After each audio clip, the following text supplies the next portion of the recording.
Halo guys, selamat datang kembali di channel Bro View. Bagaimana kabar kalian semua? Semoga dalam keadaan sehat selalu dan diberi kelancaran dalam segala aktivitasnya. Masih bersama saya Stephen yang akan menjelaskan alur cerita filmnya. Kali ini saya akan menjelaskan alur cerita film yang berjudul Mission Impossible. Mission Impossible yang pertama ini bercerita tentang Ethan Hunt dan misinya untuk menangkap Maul yang telah menjebaknya atas pembunuhan seluruh tim pasukan Misi Impossible, atau disingkatnya IMF. Nah, bagaimanakah kisahnya? Langsung saja, sebelum masuk ke ceritanya seperti biasa siapkan apa? Ya tentunya Kopai dan Woodbray untuk menemani kalian dalam menonton alur cerita film ini. Dan sekarang kita masuk intro.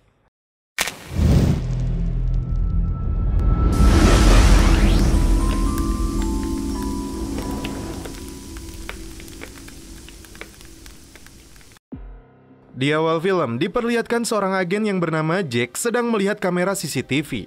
Pria berkaus putih sedang ditahan oleh seorang pria dengan jubah hitam, ditemani seorang wanita.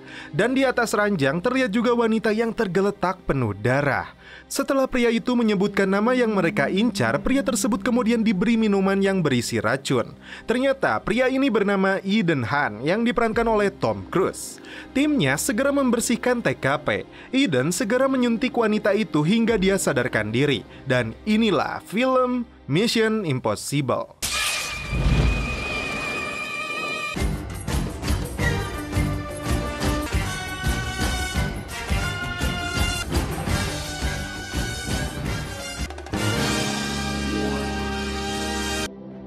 Di dalam pesawat, seorang pria bernama Jim Phelps mendapat sebuah kaset rekaman dari pramugari.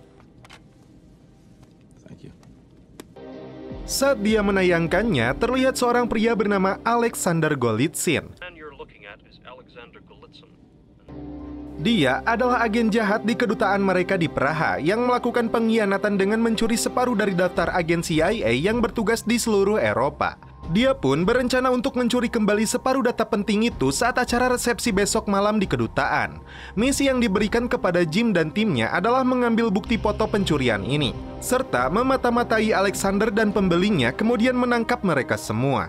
Jim kemudian mengumpulkan anggotanya yang tergabung dalam agen IMF. Mereka adalah Sarah Davis yang ahli dalam menyamar, Jack Herman seorang hacker, Hannah Williams yang bertugas melakukan pengawasan, istri Jim yang bernama Claire bagian transportasi, dan Ethan Hunt pimpinan timnya. Tim ini berada di bawah Kementerian Luar Negeri. Namun jika ada salah satu yang tertangkap atau terbunuh dalam misinya, maka Kemenlu akan mengingkari aksi mereka. Dan jika data penting agen CIA itu sampai bocor, maka teroris dunia ketiga, pedagang senjata, hingga bandar narkoboy akan dengan mudah menghabisi rekan-rekan mereka di seluruh Eropa. Jack memberikan permen karet kepada Ethan yang berisi peledak dengan rasa stroberi. Singkat cerita, tim pun mulai bergerak. Jack masuk ke saluran instalasi jaringan untuk meretas sistem keamanan gedung. Ethan, Jack's inside. Sementara itu, tim lainnya menyamar untuk memata-matai target. Gokilnya, kacamata yang digunakan Hannah dapat berubah menjadi gelap sekaligus bisa melihat sinar infrared. Sarah menyemprotkan minyak wangi khusus untuk menandai target. Dia membawa pria tua yang mengaku sebagai senator dan mengajaknya berkeliling.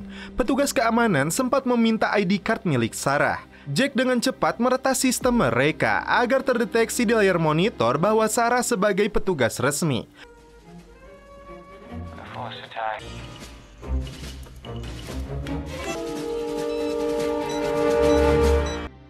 Sarah dan si kakek berhasil masuk ke ruangan milik Alexander Golitsyn. Mereka memasukkan sebuah flash disk dan menyimpan kacamata khusus dengan lensa kamera. Mereka sempat terjebak di sana karena Golitsyn hendak masuk. Untungnya, Jim segera membuka pintu agar misi mereka tetap aman. Dan si kakek ini ternyata Ethan yang menyamar menjadi senator. Mereka berdua berhasil keluar dari gedung dan berpura-pura celepot karena terlihat juga Golitsyn berada di sana. Namun naas, di luar dugaan, Jack terjebak di atas liftnya karena ada seseorang yang telah menjebak mereka. Naas, Jack akhirnya tewas. Jim langsung membatalkan misi dan bergerak ke lokasi mereka. Namun saat perjalanan, Jim menyadari ada seseorang yang mengikutinya. Eden segera menuju lokasi Jim yang berada di sebuah jembatan dan sempat melihat Claire di dalam mobilnya. Eden terkejut saat melihat kamera kecilnya, dia melihat Jim tertembak dan jatuh ke sungai. Eden mencoba menghubungi Sarah untuk membatalkan misinya. Namun karena tidak ada respon, Eden segera berlari untuk menyelamatkannya. Di luar dugaan, inilah yang terjadi. Sementara itu, Sarah melihat Golitsyn ditarik oleh seseorang di gerbang.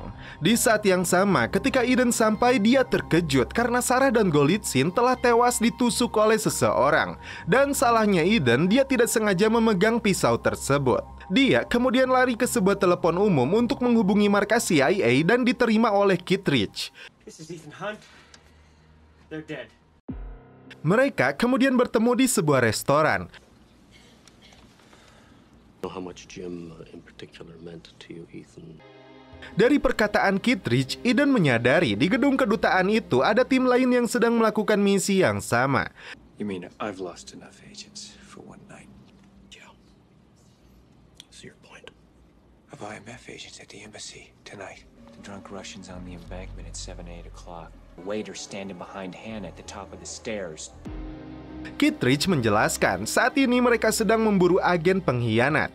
Pengedar senjata bernama Max telah menyuap seorang agen CIA dan Golitsyn hanyalah umpan dan sebenarnya dia adalah agen mereka. The list Golitsyn stole was a decoy. Kittredge telah mencurigai Eden dan menuduhnya sebagai pengkhianat. You survived. Dia akan menangkapnya, namun Eden langsung mengeluarkan permen karet ajaib dan melemparnya ke kaca akuarium. You have bribed, cajoled, and killed.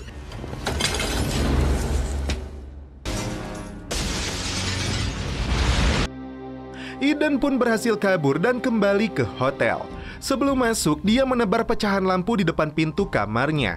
Eden kemudian mencari informasi tentang tugas 314 yang dilontarkan Kittredge. Job 314. Informasi tersebut tidak dia temukan di internet.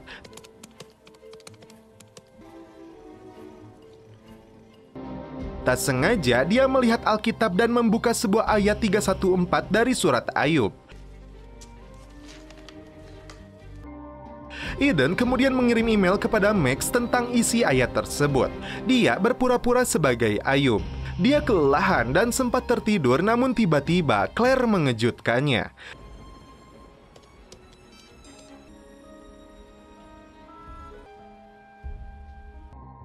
Dia melihat Claire telah tewas di dalam mobilnya, namun ternyata Claire berhasil selamat. You were in the car. No, I got out of the car. Markas IMF kini menuduh Eden sebagai pengkhianat dan buronan mereka. Terlebih, uang $100.000 ditemukan di rekening orang tuanya. Eden akan menemukan pengkhianat itu yang memakai nama Ayub dengan memberikan daftar notes CIA kepada Max. Tiba-tiba, Eden mendapat balasan dari Max. Dia menyuruhnya bertemu seseorang dengan kode korek api. Dengan penutup kepala, Eden dibawa komplotan mereka untuk menemui Max yang ternyata adalah seorang wanita. Allowing Max to see you. Very well. Who are you and what are you doing? Eden meminta bayaran $150.000 dan dia akan memberinya daftar notes yang asli. Disket yang dipegang oleh Max yang dia dapatkan dari Golitsyn adalah palsu dan terdapat pelacak di dalamnya. Eden menantangnya untuk memasukkan disket tersebut dan dalam 2 menit agen IMF akan datang menyerbu tempat ini. Max mengira Eden bermaksud membodohinya, namun ternyata ucapan Eden benar. Kittredge dan anak buahnya langsung menuju lokasi Max berada. Untungnya mereka segera melarikan diri. Eden meminta bayaran $10 juta dengan topping kepala Ayub setelah dia memberikan daftar notes yang aslinya. Dan untuk menjalankan misi ini, Eden merekrut si ahli hacker Ladder dan Friends. Data NOC CIA tersebut berada di markas CIA yang berada di Langley. Is he serious? Mereka harus masuk ke ruang baja dengan sistem keamanan super ketat. Selain dengan sensor suara dan kode sandi, di pintu utamanya menggunakan sensor mata dan kartu akses. Series of security checks. William Donlow. Next, he has to pass a retinal scan. Are only deactivated by a double electronic keycard. Inside the Black Vault, there are 3 systems operating. Dan di dalam ruangan baja itu terdapat sensor suhu dan sinar laser yang sangat sensitif yang bisa memicu alarm. Ketika alarm kebakaran di kantor CIA itu berbunyi, Eden dan Friends menyamar menjadi petugas pemadam kebakaran. We picked up alarms from Sector 37 and... Alarm hasn't gone off. Oh, you want to blow the fire through this hole?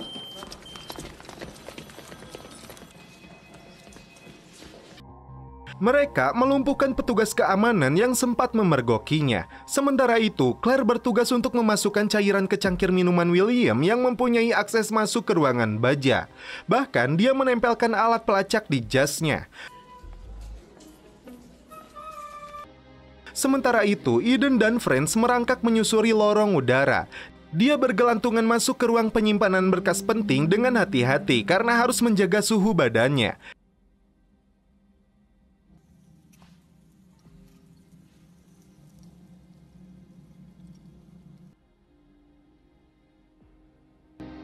Di saat yang sama, William terdeteksi hendak masuk ke ruangan.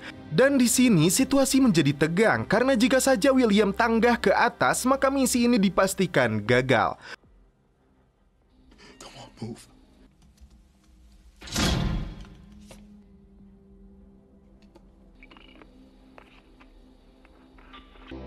Namun untungnya, William mulai merasakan sakit di perutnya akibat obat yang dimasukkan ke minumannya. Setelah dia keluar, Eden kembali melanjutkan rencananya. Dia membuka komputer dan mengakses daftar NOC dengan kode yang diberikan oleh Ladder. Situasi kembali tegang ketika Friends yang bertugas menahan beban Eden kedatangan tamu yaitu seekor tikus. Eden kemudian menyalin berkas tersebut ke sebuah CD.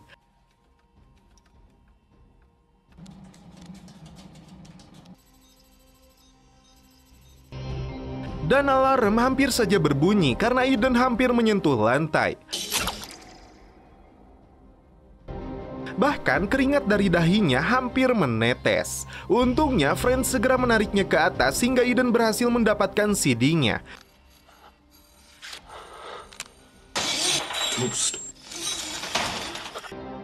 Pisau milik Friends sempat terjatuh dan menancap di meja. William yang kembali ke ruangan, dia terkejut dengan bocornya database NOC-nya.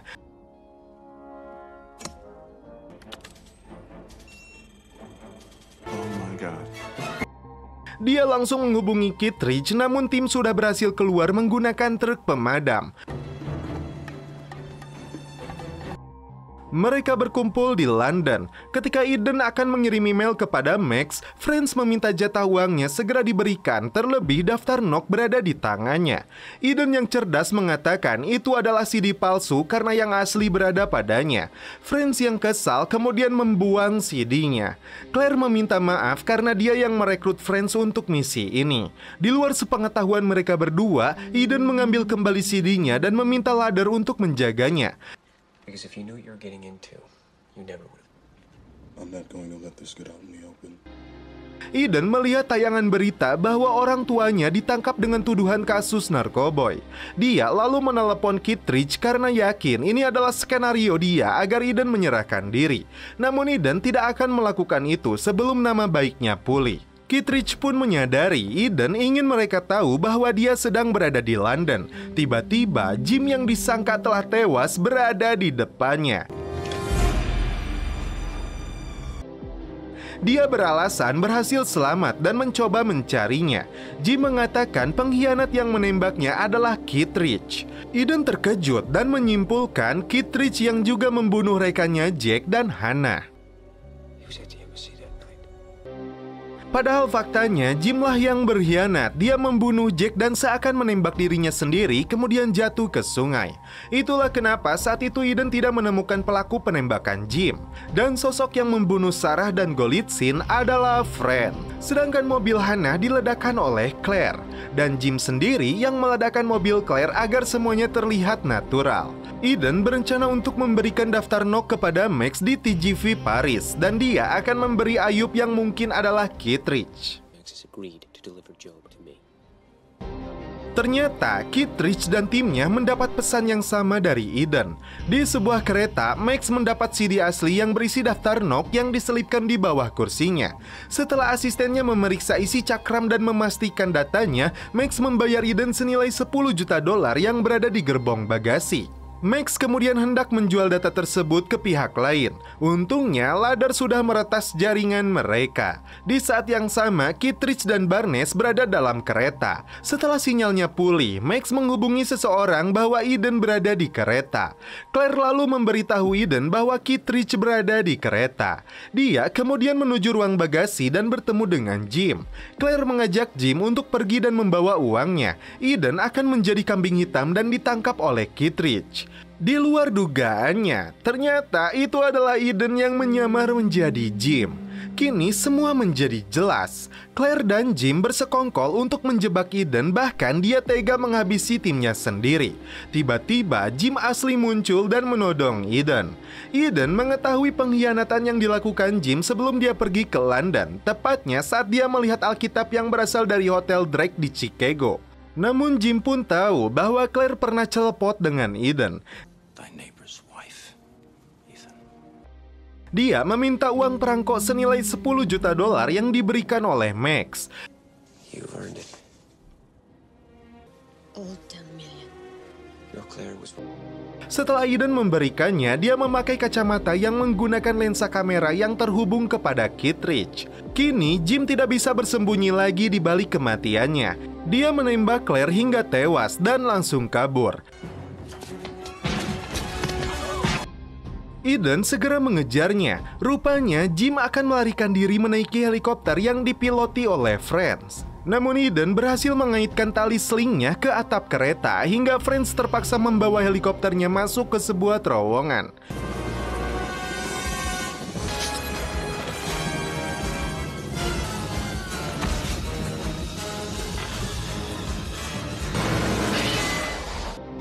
Jim kemudian berusaha melepaskannya lagi. Eden yang masih bergelantungan berusaha kembali naik.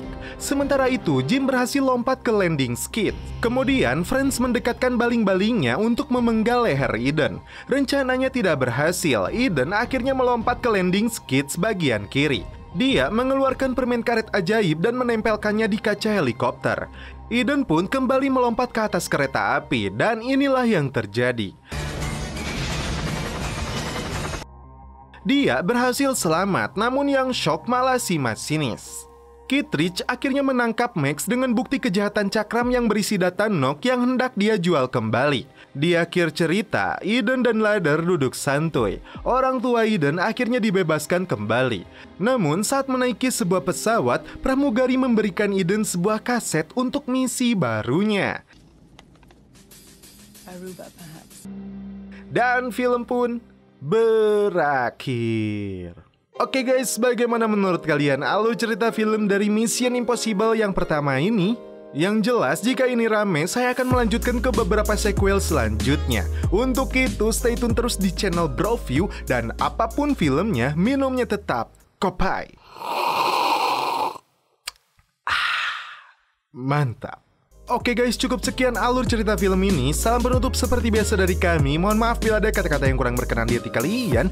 Mohon dimaafkan ya. Salam perfilman duniawi. Keep enjoy.